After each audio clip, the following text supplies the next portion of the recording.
Hey guys, welcome back to my channel घर की पाठशाला। तो आज हम बात करने वाले हैं पीटीएम यानी पेरेंट्स टीचर मीटिंग, जहाँ पे पेरेंट्स लेते हैं अपने बच्चों का फीडबैक टीचर से और टीचर भी जानना चाहती है कि स्कूल के बाद बच्चों का क्या शेड्यूल होता है। बहुत सारे पेरेंट्स कंफ्यूज रहते हैं कि पीटीएम है, क्या पूछना चाहिए, ये पूछना ठीक रहेगा या नहीं। अगर मैं टीचर से ये बात करूँ तो उसका कोई गलत इम्पैक्ट मेरे बच्चे पे तो नहीं पड़ेगा। तो आज इसी बारे में हम बात करते हैं। तो गाइज़, यहाँ पे मेरा टिप नंबर 1 है बुराई को लेके। कभी भी अपने बच्चे की बुराई ना करें। कई बार बच्चा बहुत नेगेटिव हो जाता है इन चीज़ों को लेके। अगर वो ट्राई कर भी रहा होगा ना तो उसको लगता है ठीक है, मम्मा ने मेरी इंसल्ट तो कर ही दी है, अब फ़ायदा ही क्या है पढ़ने का, टीचर तो मुझे नालायक ही समझेगी ना।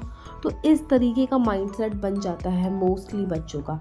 आपको अगर टीचर के साथ इस तरीके की बातें करनी है या आपको लग रहा है कि आज मैं नेगेटिव ही बात करने वाली हूँ बिकॉज़ बच्चा जो है बहुत ज़्यादा नॉटी हो गया है, तो कोशिश कीजिए उस दिन आप बच्चे को ना साथ में लेके ही ना जाएं। आप इंडिविजुअली जाएं और टीचर से खुल के सारी प्रॉब्लम शेयर करें, तभी टीचर आपको सही गाइडेंस दे पाएगी। या आपको लगता है कि घर पे बच्चे को आप अकेला नहीं छोड़ सकते हैं, कोई संभालने वाला नहीं है, तो स्कूल में बच्चे को लेके जाएं एंड क्लासरूम में आप खुद ही एंटर करें। बच्चे को प्लेग्राउंड में खेलने के लिए छोड़ सकते हैं या बाकी पेरेंट्स जो वेटिंग एरिया में बैठे हुए हैं, उसके फ्रेंड्स वगैरह बैठे हुए हैं, उनके साथ आप उसको बैठने के लिए बोल सकते हो।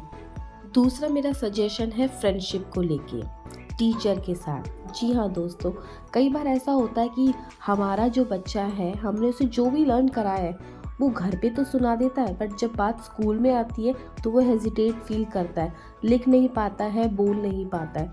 तो इस केस में क्या करें? इस केस में हमारी तरफ से पहल होनी चाहिए कि हम टीचर को बताएं कि शायद ये आपसे उस लेवल पे खुल नहीं पाया है। तो बीइंग एज अ पेरेंट्स मुझे ऐसा लगता है कि इस टाइम पे ना एक कदम हमें आगे बढ़ के जाना चाहिए। जब पीटीएम में हम लोग जाते हैं तो instead of only education talk, हमें अदर टॉक्स भी करनी चाहिए टीचर के साथ। आपने क्या खाना खाया, ये ड्रेस आपने कहाँ से लिया, मैम ये पर्स तो बहुत सुंदर लग रहा है, आपकी वो वाली ड्रेस बहुत प्यारी थी, मेरा बेटा या मेरी बेटी इसकी तारीफ़ कर रहे थे। कुछ इस तरीके से जब आप इस तरीके की पर्सनल टॉक करेंगे ना तो उसको लगेगा अच्छा, मम्मा तो मैम के साथ इस तरीके से भी बात करती है। तो वो कहीं ना फ्रेंडली हो जाएगा और फिर अपनी प्रॉब्लम शेयर करेगा, खुल के टीचर्स के साथ बात करेगा, उनको वो चीज़ जो उसको आती है लर्न करेगा, जहाँ प्रॉब्लम होती है वो पूछेगा। This is my personal experience guys, और ऐसा मैं कई बार करती हूँ विद माई डॉटर। जब मुझे लगता है कि वो फ्रैंक नहीं हो पा रही है तो I use to talk in that ways. Third मेरा टिप है अगेन डांटने को लेके। कई बार ऐसा होता है, मोस्टली होता है इनफैक्ट, कि बच्चा अच्छा नहीं कर पा रहा है या उसको नहीं समझ में आ रहा है और रेगुलरली उसके मार्क्स जो है कम आ रहे हैं। तो इस केस में मम्मी पापा टीचर सारे एक साथ मत डांटो। अगर टीचर डांट रही है तो पेरेंट को उस टाइम पे थोड़ा सा संभल कर चलना है कि ठीक है मैम, हम इस पे वर्कआउट करेंगे, प्लीज़ गाइड अस, हम ट्यूशन्स भी लगवाएंगे या आफ्टर ट्यूशन भी हम इसके ऊपर ध्यान देंगे। क्योंकि अगर हम दोनों ही यानी पेरेंट और टीचर एक साथ डांटने लगेंगे, उस चीज़ को पॉइंट आउट करने लगेंगे ना, तो बच्चे को कहीं ना कहीं ये फील होने लगेगा टीचर तो मुझे डांट ही रही है और आज मेरे पेरेंट्स भी मुझे डांट रहे, कोई भी मेरा साइड नहीं ले रहा, और वो ना लोनली फील करने लग जाएगा।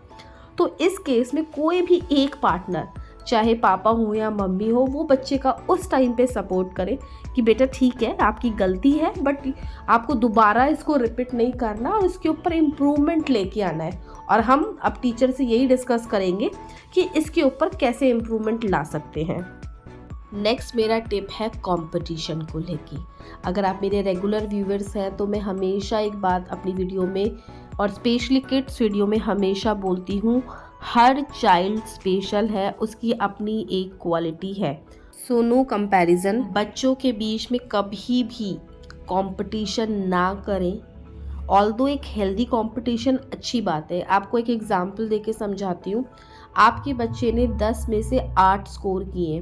अब आप पीटीएम में जाकर अगर टीचर से ये पूछेंगे कि किसी बेबी को 10 आउट ऑफ 10 मिले हैं, और अगर वो टीचर उसका नाम बताता है ना, तो आप ये भूल जाओगे कि आपका बच्चा 10 में से 8 नंबर लेके आया है। आप इस बात को माइंड में रख लोगे कि और भी बच्चे हैं जो 10 में से 10 यानी कि फुल मार्क्स लेके आए हैं, और आपका माइंड ना वहाँ डाइवर्ट हो जाएगा और आप अपने बच्चे की तारीफ की जगह ना उसको और नेगेटिव बना दोगे।